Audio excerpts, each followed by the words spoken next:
And now we're going to move on to our final topic here, coaching vacancies for the NBA. And I'm looking at the list here, and there's probably going to be more, how would I say this? More vacancies, more vacancies. I was going to try to do something more darker, like more names on the list. But I'm looking at another one bites the dust. I'm looking at another one gone, and another one gone. I'm looking at it, and Minnesota's currently vacant. You got Sacramento, who's currently vacant, who fired George Karl, and you got the Wizards, who are vacant. What is the most attractive job opening out of those three? Because we also don't know who else is going to go. Because Byron Scott says he thinks he's safe. He's going to get shit canned. Yeah. The King. I will say this. I don't know which one looks the most appeasing. I'll tell you which one doesn't look the most appeasing. Mm-hmm. Sacramento. Yeah. I don't want to go there. They're kind of like the Cleveland Browns of the NBA. What is it? 9 coaches in as many years for them or something ridiculous like within some short time span, they've had the most coaching changes in the NBA. They are the Cleveland Browns of the NBA. So me as a coach, especially if I'm a Coach Thibodeau, because the thing you gotta think of if you're going after Thibodeau, job security is going to be big for him because he was a guy made it to the playoffs with the Bulls consistently and got shit canned for making the playoffs. Come on, man. I mean, this is a team that there is no security. And the thing I see with the Kings is there is no loyalty either. They'll hire you and then fire you. They will chud you if you don't do well enough. And I get it.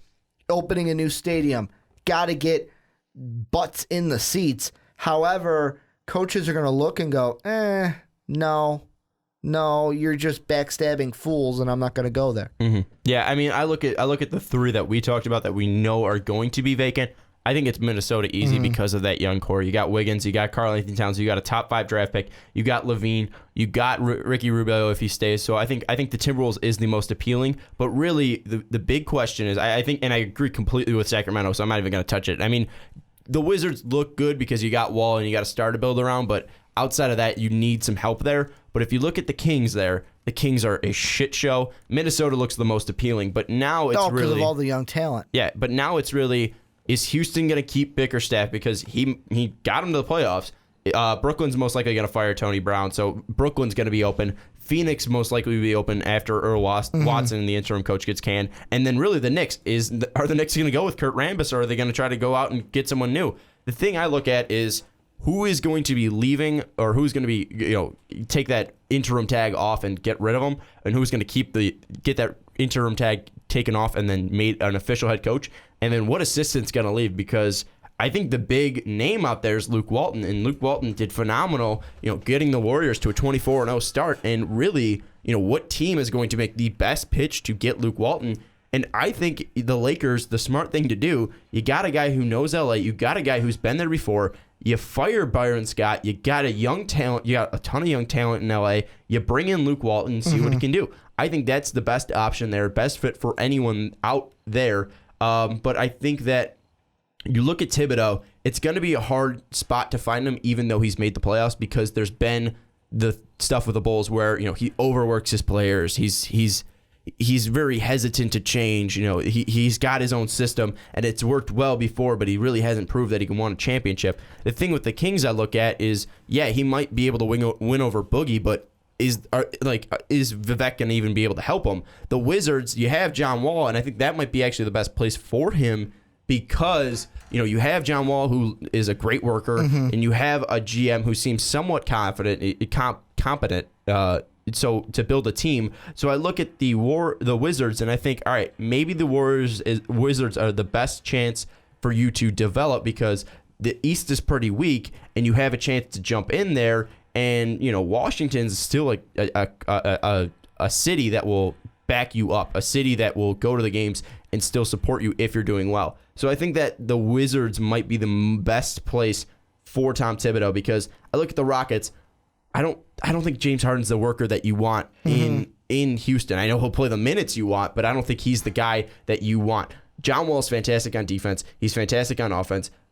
James Harden's one of the best offensive players, but he can't play defense. So I think looking at the players that are already in place, I think that Tom Thibodeau would probably fit best for the Washington Wizards. Yeah, and I mean, the thing is with Thibodeau is defense. That's what he harps on, and the offense may go a little stagnant. Look at what the Bulls did, firing him and trying to bring in a coach that was strictly offense. And somehow made the team worse at offense. But I'm going to bring something up that I was looking at, and I almost like stopped you mid-sentence because I thought it was breaking news, and basically it's the Inquisitor.com being little assholes. And the way I say that is, here's how they titled the article. NBA rumors, Sacramento Kings hiring Patrick Ewing as head coach. And I saw that and I went, holy shit, it's from 15 hours ago. The Kings have hired like Patrick Ewing. We got to talk about this. No, it's them saying that Ewing could be an option at the head coach position for the Kings. But really, to me, it comes down to three coaches you're watching if your team needs a head coach. Thibodeau, who we talked about, the defensive mastermind. Luke Walton, who did great things for the Warriors this year when Steve Kerr had to step away. And former Thunder coach Scotty Brooks. Those are the top three.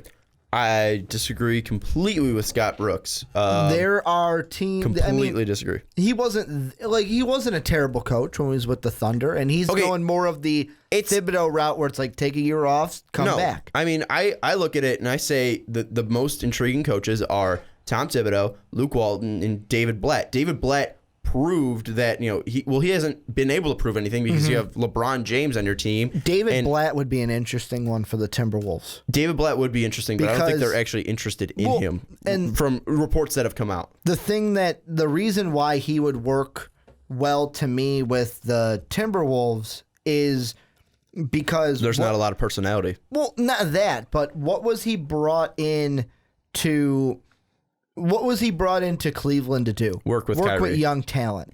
Yeah, work with young talent. And then they traded all the young talent away. Well, the Timberwolves have young talent. That's what they have. They have young talent, and David Blatt can work with that.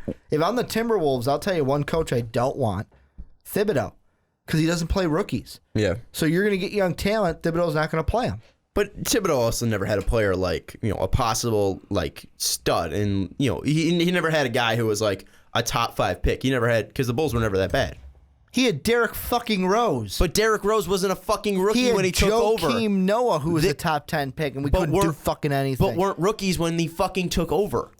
That's like saying Andrew Wiggins is a rookie. Like, these guys have been playing for a while. D Rose was, 3 years in? Joakim Noah was, Joe was 3 years in, and then Rose was 2 years in. So he had guys who have already played before and developed. D Rose was close to being the MVP. He was nearing the MVP season. So I think that's a different comparison than saying a top 5 pick. He never had a guy. I think the lowest pick they had was 15. The thing with I'll take that. But the thing with the Timberwolves is, what pick are you going to have this year? Right now, 5. What pick do they have? 5, unless things change. You're going to bring in a guy where you'll draft, let's say, Buddy Hield, because I love him. You bring in Buddy Hield, and then what? Thibodeau's not going to play him? Like, why would you? Well, you don't have a benchmark that's saying that he's not going to play him. Why would you bring in a coach that your number 5 pick this year is not going to play? But also, the thing with Buddy Hield is he can't play defense. So then he might not be playing with Thibodeau because he can't play defense. So that might be the thing there with Buddy Hield is they might not go Buddy Hield if they take Tom Thibodeau. I think if you take Thibodeau. Window the Timberwolves, I think that's just the wrong pick there. You got to go more of the David Blatt style. Yeah, you got to go somewhere where there's developed players because Thibodeau has his mindset already. If you go with a younger coach like a Luke Walton or a guy who has his idea in mind but is willing to change it because of the talent around him, that is going to be your perfect fit there. I think it's hard to put in Tom Thibodeau, who's a veteran coach who has a way that has worked before, and be like, all right, this is what we're running and this is what you're doing, and you don't have an option here. Luke Walton, this guy is finding his way as a head coach. So it's hard to be like, all right, well, this is what we're doing because it worked with the Warriors. Well, you're not using the Golden State Warriors here. You're using a different team, a different plethora of players. Where Thibodeau, it's like, all right, I'm going to plug and play. I mean, this isn't like a guy who's going to be like, all right, we're going to work around these players.